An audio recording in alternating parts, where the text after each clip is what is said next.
ज्यांची छत्रपती शिवाजी महाराजांवरती प्रचंड श्रद्धा आहे, तेव्हा सर्व जगातील शिवप्रेमींना शिवशुभेच्छा देण्यासाठी महाराष्ट्र राज्याचे मुख्यमंत्री माननीय नामदार देवेंद्रजी फडणवीस साहेब यांना मी या ठिकाणी विनंती करतो।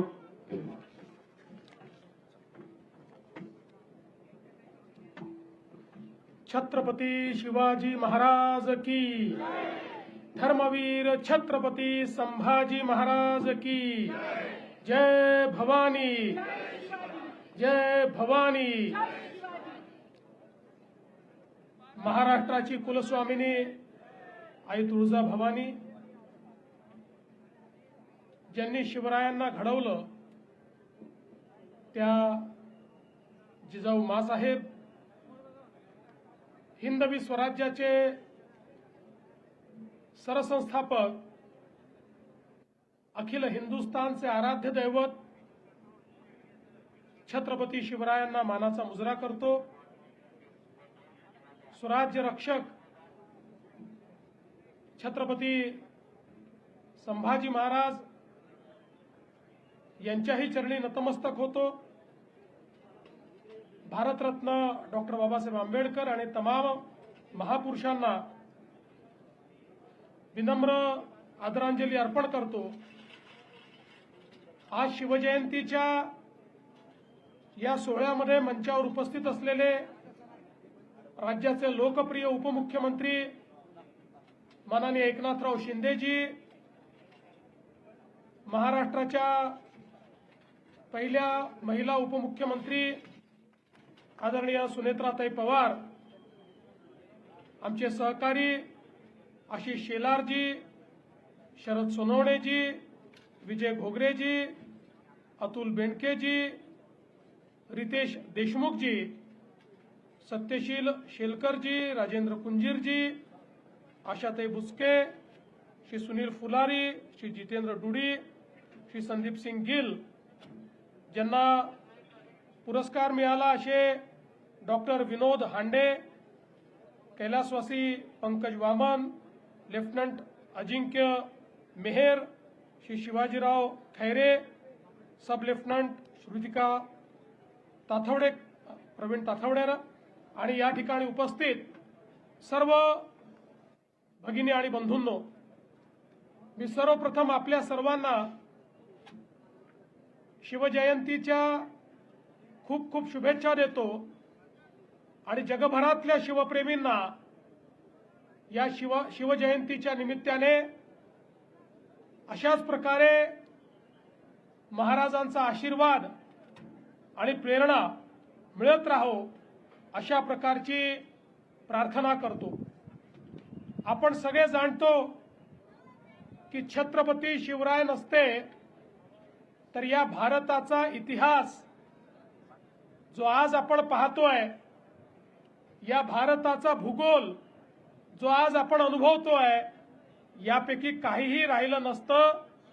खऱ्या अर्थानं ज्या काळामध्ये या उभ्या हिंदुस्थानामध्ये अनेक राजे आणि राजवाडे मोगलांचं मंडलिकत्व स्वीकारून त्या ठिकाणी काम करत होते, अशा परिस्थितीमध्ये आई जिजाऊ मासाहेबांनी छत्रपती शिवरायांना घडवलं आणि घडवताना सांगितलं की तुम्हाला या मराठी मुलकाला, या हिंदुस्थानाला या मोगलांच्या जोखडातनं मुक्त करायचं आहे आणि या ठिकाणी रयतेचं राज्य स्थापित करायचं आहे।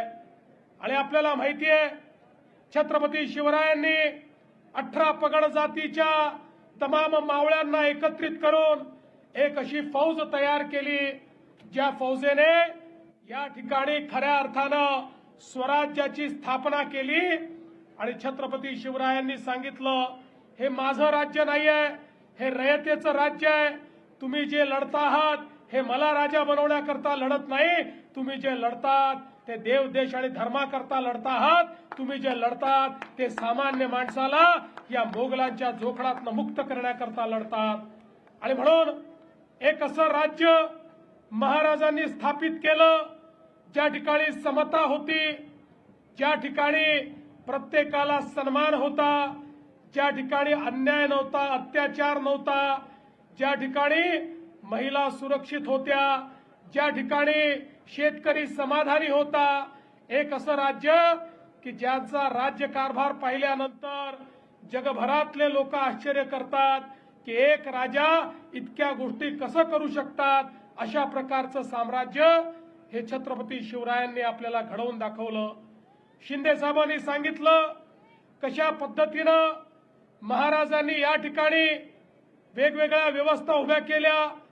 मग राज्य चालवण्याकरताची व्यवस्था असेल, 50 प्रकारचे कर संपवून एकच कर आणि तो कशा पद्धतीनं वसूल होईल याची कर पद्धती असेल, पाण्याचं नियोजन असेल, जंगलांचं नियोजन असेल, आणि एवढंच नाही तर भारताच्या इतिहासामध्ये हा पहिला राजा होता, आमचा राजा, की ज्यांनी ओळखलं की आपला पुढचा शत्रू हा समुद्राच्या मार्गाने येणार आहे आणि त्यामुळे जलदुर्ग बांधून आपल्या पश्चिमी किनाऱ्याला संरक्षित करण्याचं काम हे छत्रपती शिवरायांनी केलं. आणि पहिल्यांदा पोर्चुगीजांचा पराभव केल्यानंतर जोपर्यंत छत्रपतींचं शासन होतं तोपर्यंत समुद्री मार्गे येण्याची हिंमत कुठल्याच देशाच्या कुठल्याच आक्रमकांनी त्या ठिकाणी केली नाही.